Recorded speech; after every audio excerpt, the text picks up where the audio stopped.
Eyavumye maama wa Brisher Kash ne anti Kaduuka finally yeetonze bamusuubiza okumusiba toseetuka birindirire mu bujjuvu.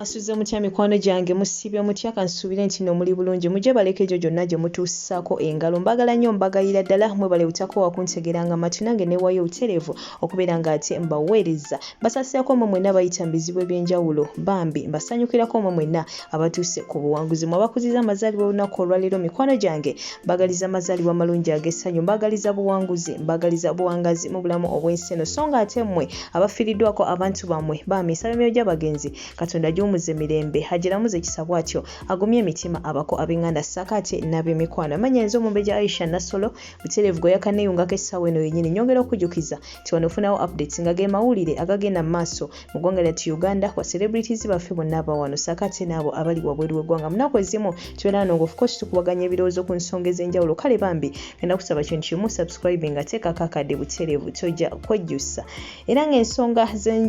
genziza okubeera nga ate njogerako olunaku olwaleero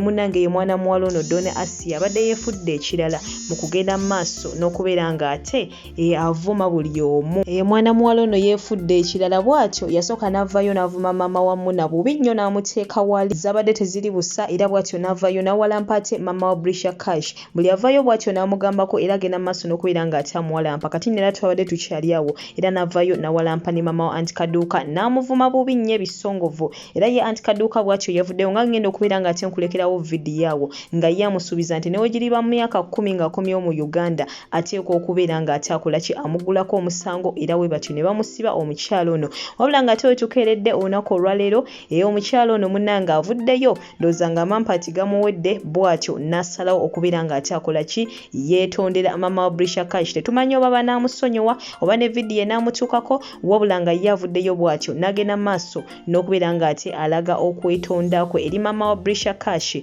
wabula nga nze nsaba buli omu ngera wenzize nga mbasaba bannange wobanga osazeewo kwatakinga nga muntu mwatakinge nga ye famire ye n'abantu be bonna bibajjeemu mwerumbe babiri mulwane entalo zammwe wabula mukyala we abaana be bazadde be baganda be beera nga ate munawe okola ki obajja mu nsonga ezo kubanga bambi baba tebazimanye nako wadde naye nga tusaba mwenna bagenda mu maaso n'okubeera nga mukozesa bubi social media nga mugikozesa okubeera nga mukakanya abantu abalala bannanga omuntu asookera ku makya ne yeetuga olwa statement gwe gy'okoze ng'asaga n'ovaayo n'ovuma maama we n'ovaayo n'omuswazaswaza nawuyanga liso offended nakola ekintu kyonna oba yeetuze oba akoze biki bantu bangi betta naye ekyamazima abamu tetumanya na nsonga lwaki bese wano juzi waliwo omwana yagenda ne yeetuga naye ng'ensonga yali yakubeera ng'agudde PLE omusomesa we n'amwogerera bingi era omwana ne yeetuga n'aleka ne ka suicide note akalaga lwaki yeetuze so bannange weewalenga nnyo okubeera ensonga lwaki omuntu abonaabona weewalenga nnyo okubeera ensonga lwaki omuntu akaaba amaziga weewalenga nnyo embeera eyo woba tosobola kwogera kintu kigenda leeta smile ku matama ga muntu kale woba ovuddeyo kubeera ng'omwogerako mwogereko mu ngeri nti omuwabula olw'ekyo ekibi kye yakoze oba omutereeza wabula ate tovaayo ng'ate olinga atereeza naye ng'ate naawe oyongera kusajjula mbeera mulimu abantu abamu abavaayo yeefuula abulirya ate naye n'avuma buvumi kati ne weebuuza ono kigendererwa ki kye yabadde aliko ovuddeyo weefuula atereeza omuntu weefuula atereeza Brisher Kash naye ate n'omukakanako ate n'otandika kuvuma ye ate n'oteekamu ne maama we okwo tekuba kuwabula kuba kuswaza kuba kuvuma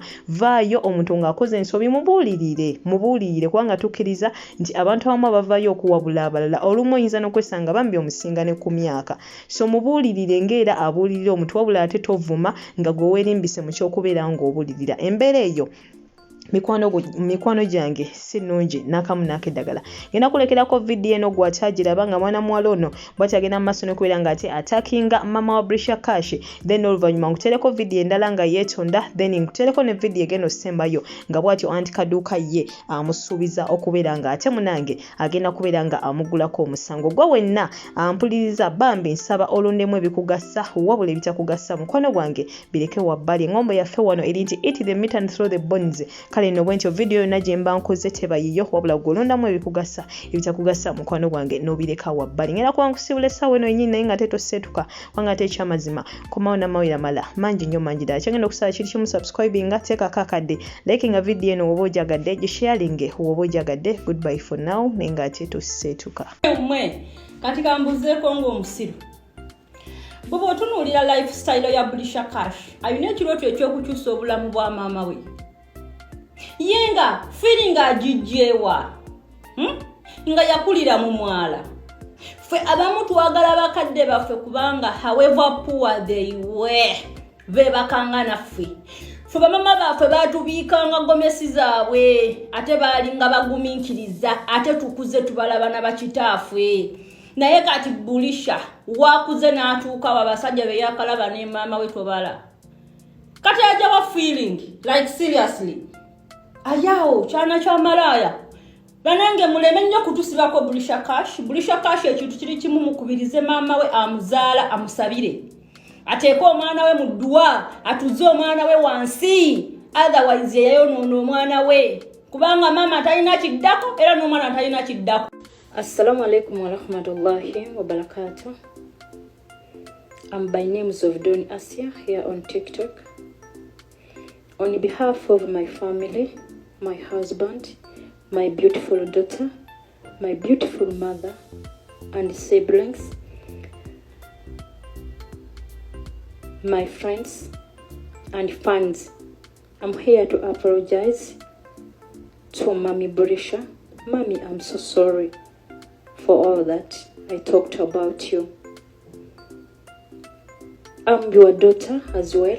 Kubanga bw'oba osobola okuzaala Brisher nange osobola okunzaala. So Mommy, please forgive me. Nsaba kunsonyiwa Mommy Brisher yonna gy'oli. Ka video kange bwe kanaaba kakutuuseeko kusaba onsonyiwe maama omulungi.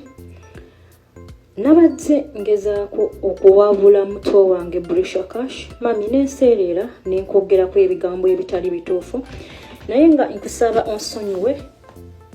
mu bitiibwa byo ebinene. Kusaba onsonyiwe mukwano naseeredde wakati mu kubuulirira Brisher oba wakati mu kwogera ku nsonga za Brisher. Mukwano naseeredde nenkwogerako ebigambo ebitali birungi mu media. Nkusaba onsonyiwe mami wange omulungi, ndi mwana gy'oli. Nkusaba weekube mu mutima mukwano onsonyiwe byonna bye nayogedde ebinene n'ebitono. Nkusaba onsonyiwe mukwano wange omulungi. Saba okkirize apology yange ku lwa Katonda ffenna gwe tusinza buli omu mu ddiini ye. Nsaba okkirize okusaba kwange Mami Brisher onsonyiwe mukwano era nga obyerabire. Ne media at large namwe nsaba munsonyiwe nga bafanizi bange abalungi. Nsaba n'obwewombeefu mu nsonyiwe. Naseeredde wakati mu kugamba ku Brisher nengata mu maama. Nsaba musonyiwe ku lw'okuseerera ku lw'ebyo ebigambo ebyayitidde ku lulimi lwange. So oluvannyuma lw'okusaba Katonda nsonyiwe ndi wano mu maaso gange nammwe okubeetondera mwenna media at large, family and friends, my daughter, my husband and then my friends. I'm really sorry. Guys, forgive me for what I did. Thank you. Atenga gwe mukama waffe njagala kukwata vidiyo eyo nkusuubiza eri Katonda omulamu n'abazadde bange ababiri abeebasa amagumba. Vidiyo eyo bagenda kugiteereza njagala gisala ne bw'oliba okomyewo myaka 10 mu maaso ngenda kugulawo keesi ate tejja kuggwa kati. At least start disciplining them. Byonna tubikole. Now we have to keep people's families out of harm. Mazima sijja kulimba n'abakyala. Waliwo ekintu ky'olaba nga kisusse. Kubanga muganda wange waliwo abantu abali wano ng'omuntu onoonya gw'ofa naye. Bino byenkugamba mbyogera mbijja ku ntobo ya mutima lwemba akutte Bayibuli. Nti ojja kusinga n'omuntu oyo mukuba bamukuffe mu mmotoka oyinza okubeeramu n'akambi oba ne payipu. Abamukuffe tukuze tuwonyeebonye ekimala. oba okitegeera ojja kutuuka wano mu Uganda nkuyigge nkwasa omutwe bansibe mayisa. So waliwo ebintu omuntu bwakuyingira ennyo n'asukka kubanga wano propaganda tumumanyi lebe mudda unoyogera anti Kaduuka atalina musajja anti Kaduuka mwavu obyogera kusanyusa abantu bakole ki akwagale which is okay anti Kaduuka malaaya kiri okay osobola okusanyusa abantu wano ne bakwagala ne about someone's parents about someone's aunties and uncles. Kakati ensonga zammwe nziwulidde era nziriko era ngenze ku live ye byonna bibaddewo nanvuma bubi nnyo nyewe naye ffe tuli okuwa Donias ya platform singa tusirika